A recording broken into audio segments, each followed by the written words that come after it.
Hey everyone, hope you're doing well. Today on Collection Lessons, I want to talk about it is what you value it to be.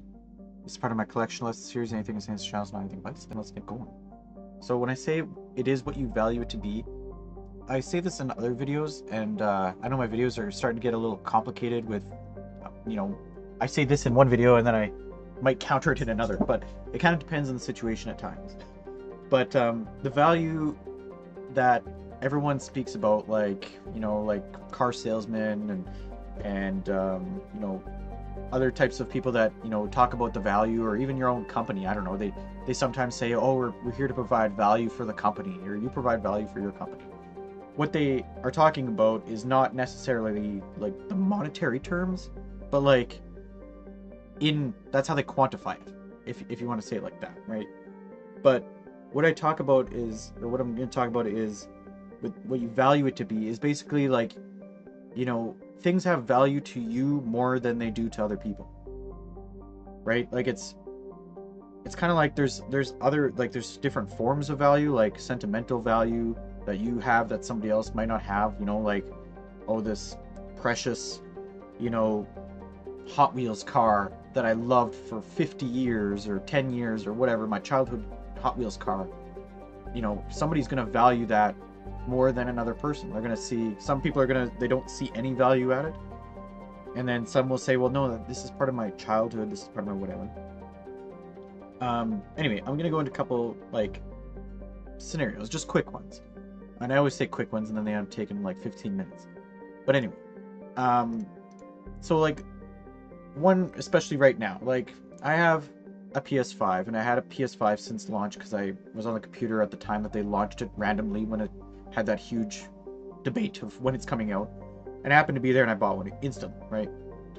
And I really like my PS5. I had a PS4, I had the original PS4, like from launch. I didn't get the V2 or the Pro version or whatever because I don't believe in that type of stuff where you have to, make an extended console, a whole new console. Anyway, that's just beside the fact. I really like what they did with the N64 with the expansion pack. I hoped that other companies do that, like Nintendo with their Switch. That's just a side note. We're talking about PS5. I really like the PS5, and it was, I think I got it for, I don't remember what the original price is, probably what the price is right now. I don't know, $500 or something. And I got the disc variation because that's really easy to find compared to like digital only is hard to find. And I value my PS5 more than some others, or I recognize the value at least. So I know what I talked about in another video, when the value of something, when I value something greater than its cost, that's when a transfer of wealth happens, or like a buying opportunity, or the exchange happens. We'll call it the exchange. So this is the exchange. So I value the PS5 for probably like $5,000, I would say. If I were to sell my PS5, I'd sell it for $5,000. And I'm not selling it for $5,000. I'm not selling it at all. I don't plan on selling consoles ever again. Because I really like, the history of consoles, and I have an old NES and an old SNES, and I'll find some others along the way from my childhood. But that's what I valued at. Of course, if an insurance case happened where this place burned down, I'm not going to get $5,000 out of it, but that's what it's worth to me. And it's not like I'm making invisible dollars or whatever. It's like, I value my PS5 because I know what it brings me. It brings me happiness. It brings me fun and enjoyment with my friends, my family. Like, most of the time when I hang out with friends, I'm usually on my PS5.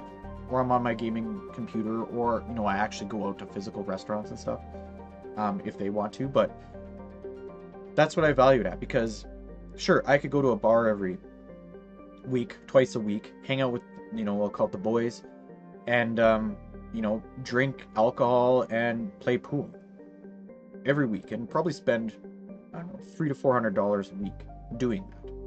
I don't really enjoy that as much as my PS5.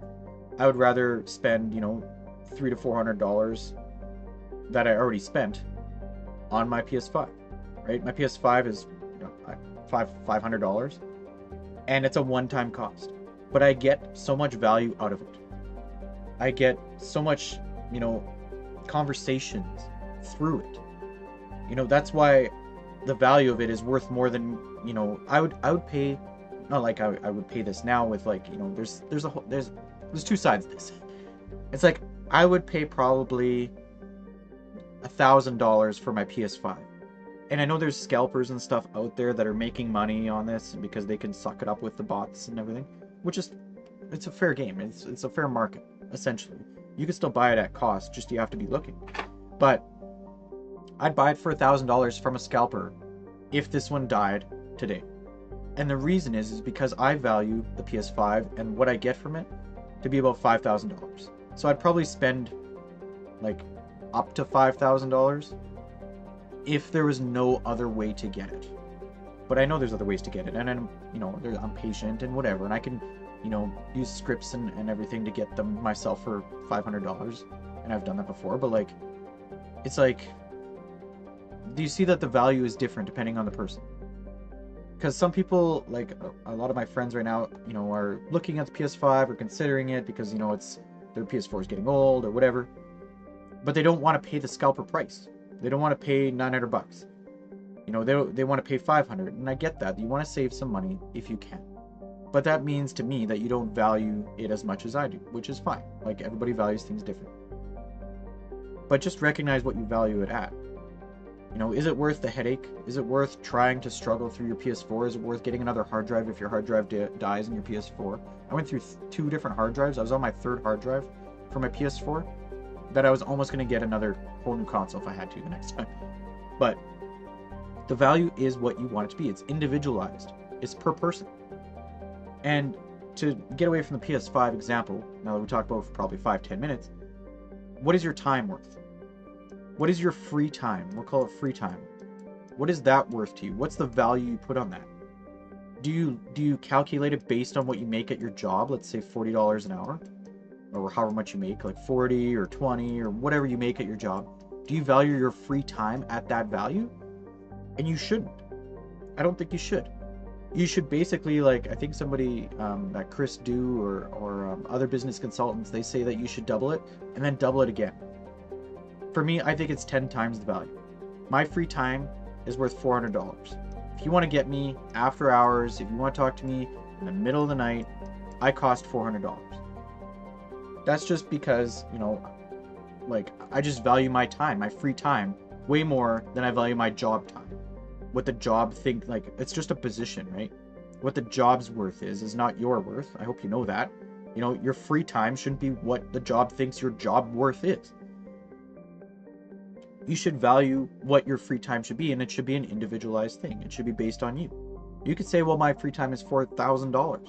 That's great too. I'm not saying that's wrong.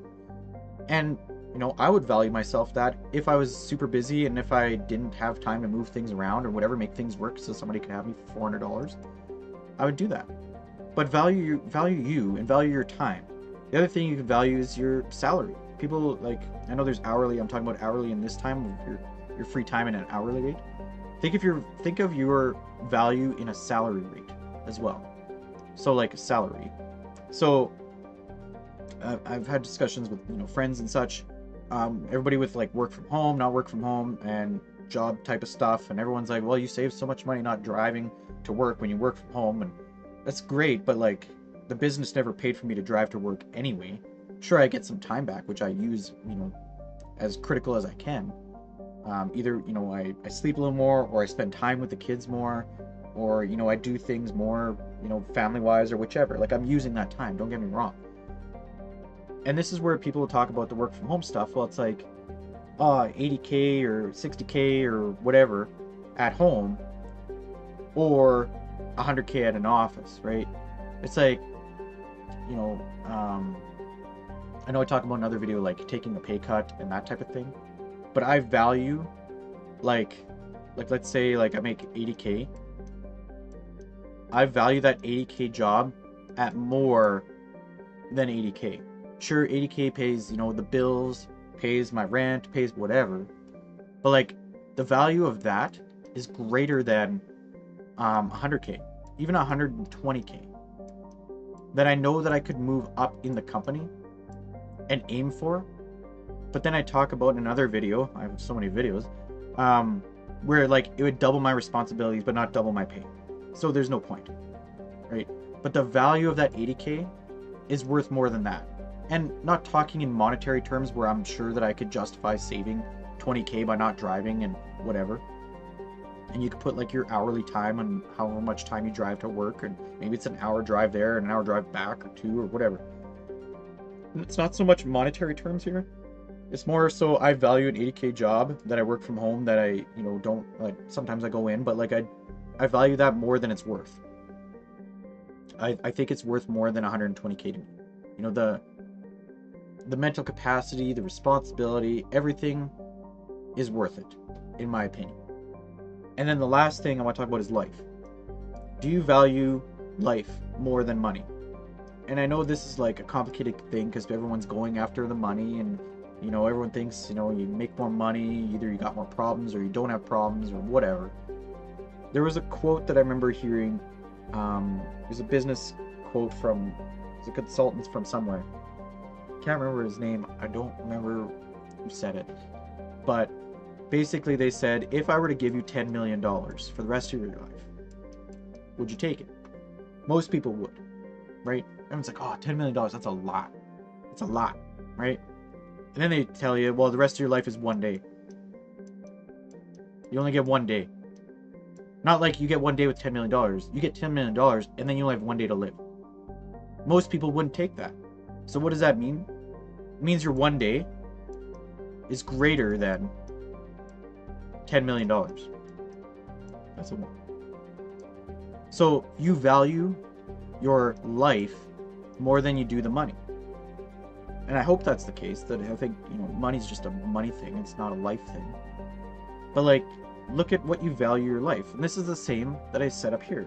Value is greater than 10 million. Value is greater than dollars, sorry. So I value it. I'm not going to change one day for 10 million. You value your life, whatever you value, but it's whatever you want it to be. You got to value your own things individually. Your own ideas, your own body, your own time, your own money, your own PlayStation 5. You got to value things, and they're valued specifically for you. I might be willing to pay $1,000 for a PS5 to hang out with friends and not have to deal with 2-minute loading times or whatever the PS4s are dealing with right these days, with modern games. I value so much more than that, right? I value things in a generic sense, I guess, more so. So anyway, that's what I want to share with this video. Is it is what you value it to be.